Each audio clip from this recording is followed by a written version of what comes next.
जय भीम साथियों। इस चैनल का मुख्य उद्देश्य है हमारे महापुरुषों की विचारधारा को, तथागत बुद्ध की वाणी को आप सब तक पहुंचाना। हम प्रशिक्षण के माध्यम से धर्म का प्रचार करते हैं। पिछली बार हमने देखा कि भवमुक्त होने के लिए, दुख मुक्त होने के लिए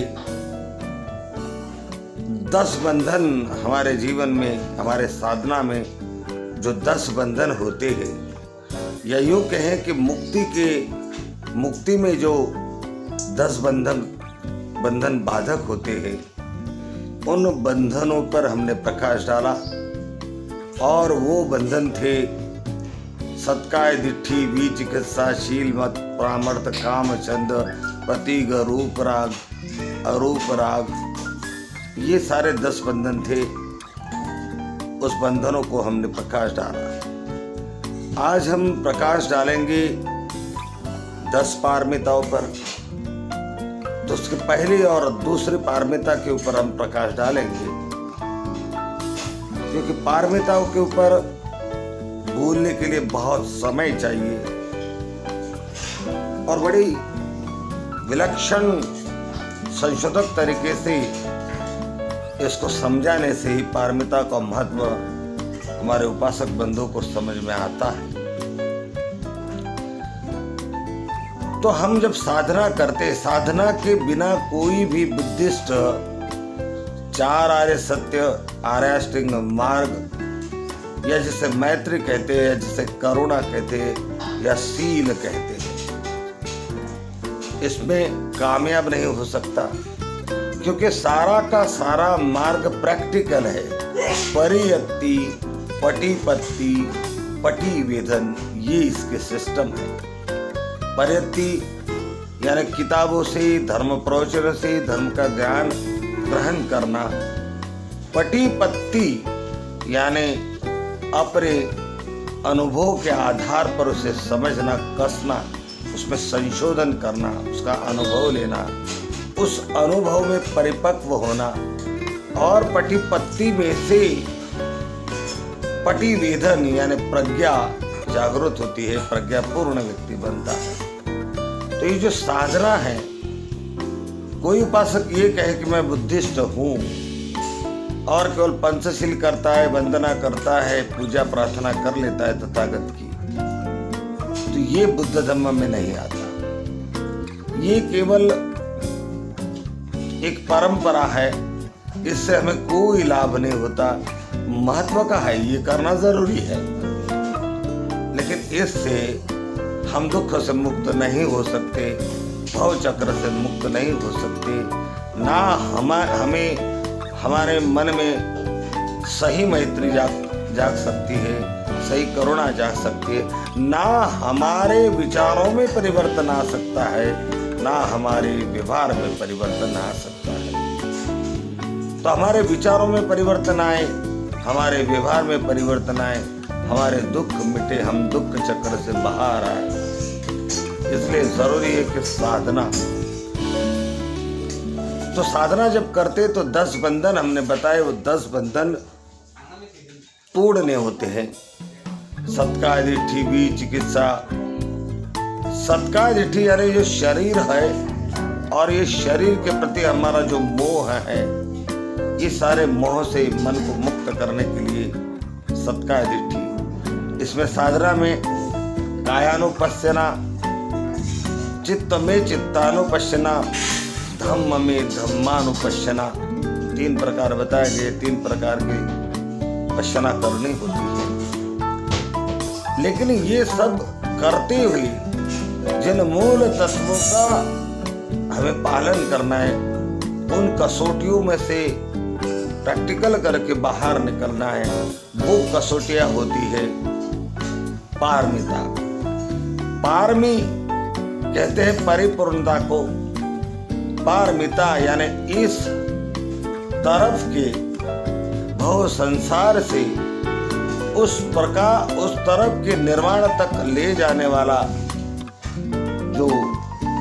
मार्ग है उसे पारमिता कैसे करें। ये पारमिता हमें भव संसार से दुख चक्र से मुक्त करते हुए पार करती है, इसलिए उसे पारमिता कहते हैं। तो 10 प्रकार की पारमिता है।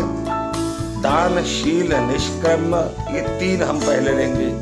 तो आज हो सकता है कि हम 2 ही ले पाए या 3 पूरी कर पाए, कोशिश है हमारी। तो दान पारमिताओं का सीधा मतलब है कि हमारे भौतिक संसाधन हमारे पास जो उपलब्ध है, वस्त्र है, अन्न है, निवास के लिए मकान है, दवा है, ये जो भौतिक चीजें हैं वो हमें दान करनी चाहिए। दान करना होता है मतलब दानशील मन को तैयार करना होता है। हमारे मन को दानी बनाना होता है। देते जाओ, देते जाओ।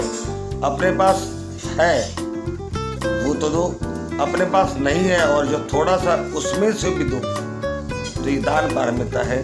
तो दान पारमिता में केवल भौतिक चीजों का ही दान करना नहीं होता है, बल्कि हमारे सर्वस्व का त्याग करना होता है, दान करना होता है। जैसे कि इसमें शरीर दान भी आता है, चक्षुदान, रक्तदान आता है।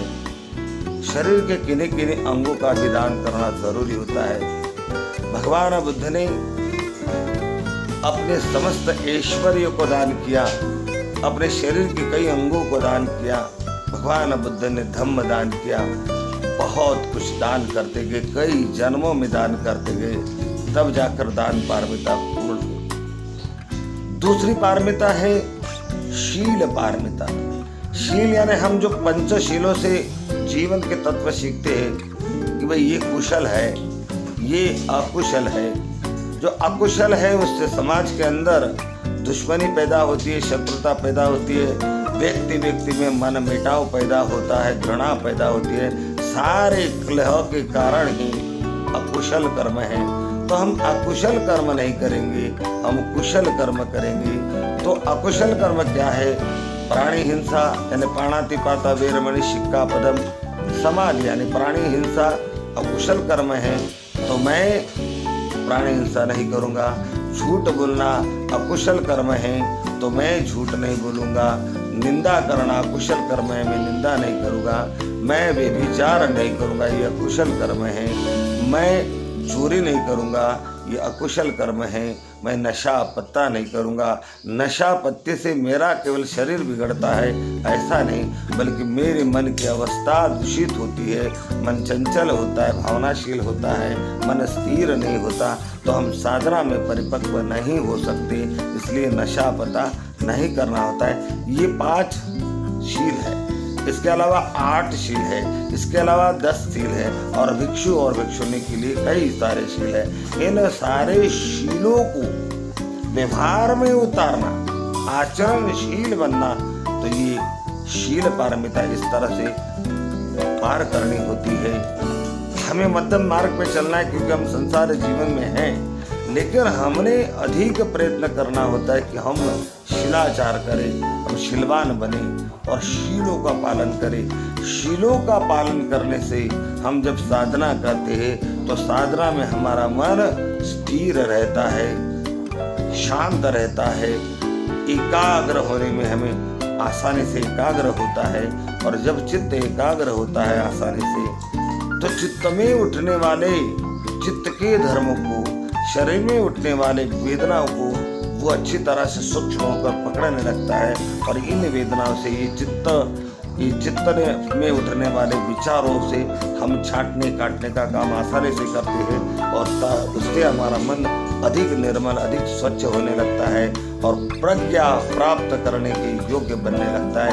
इसलिए शील पारमिता ये भी पूर्ण करनी होती है।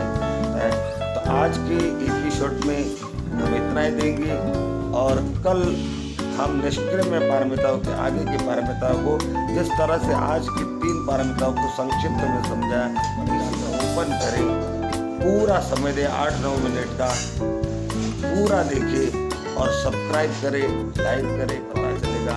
जय भीम, नमो बुद्धाय।